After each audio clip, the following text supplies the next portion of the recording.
Hi! Let's understand diegetic and extra-diegetic sound.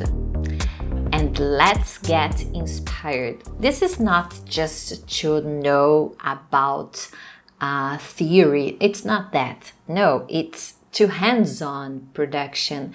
And when you are writing a script or when you are directing or editing a movie, when you have these ideas in your mind, you are more creative, and I can guarantee you that. You understand that, and so you started to create, and that's what we want. We want to make creative movies, right? So let's understand. Diegesis is the narrative. So it's almost the same thing. So when we are talking about sound, and the sound is diegetic, the diegetic sound is inside the plot. It means the character hears the sound. This is make it easier, isn't it?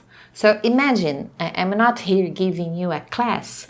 I am acting and you heard it? And so I said, oh, be quiet. So this is diegetic sound because it's part of the scene. It's inside the plot, right? See this girl? Her phone is ringing. So this is the diegetic sound. And it's important to remember some nice production and understand the power of diegetic sound. When you write a script, think about it. Put it on your script. Oh, now write this. Take a look. And here I put these 3 examples. And the stream 1997, we have a lot of diegetic sound of telephone rings. So this is part of the plot. The sound that's hi Tracy. So this is the movie. This is the plot.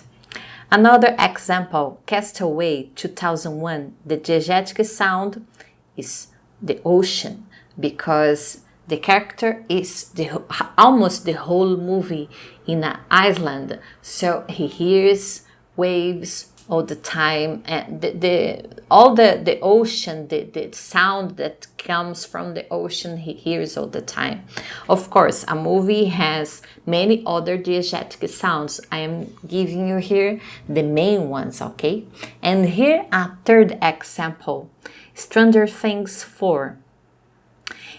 In this situation, we have the diegetic sound, a song, because the teenagers got that to protect themselves, to Vecna, they needed to hear a song while he was trying to do something against them.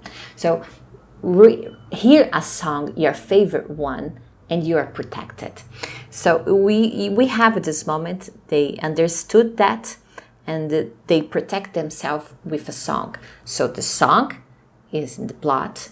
So this is a very important diegetic sound in the scenes of Stranger Things Season 4.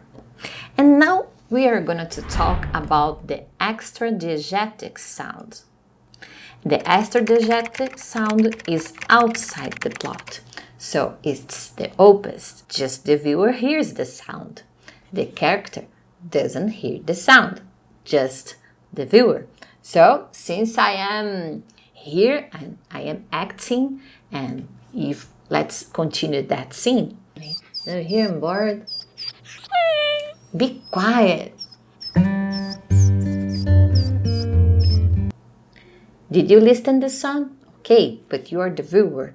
I am acting. I didn't listen to the song. This is the extra-diegetic sound.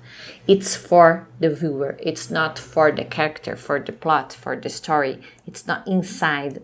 So in this example that I gave to you with this girl, we may see it again. We have the diegetic sound. She hears the sound. And now we have a sound. I think it's someone special who is talking to her, right? Because the extra-diegetic sound shows us. And let's see some examples. Here we have Jaws. This is the very A very nice example. That song, dun, dun. Of course, no one is hearing that song on the plot. We are hearing that. And Top Gun, it's another example. That song, it's to the viewers, and it's very, very amazing song. And here we also have Harry Potter. This concept of extra-diegetic, it's the leitmotif.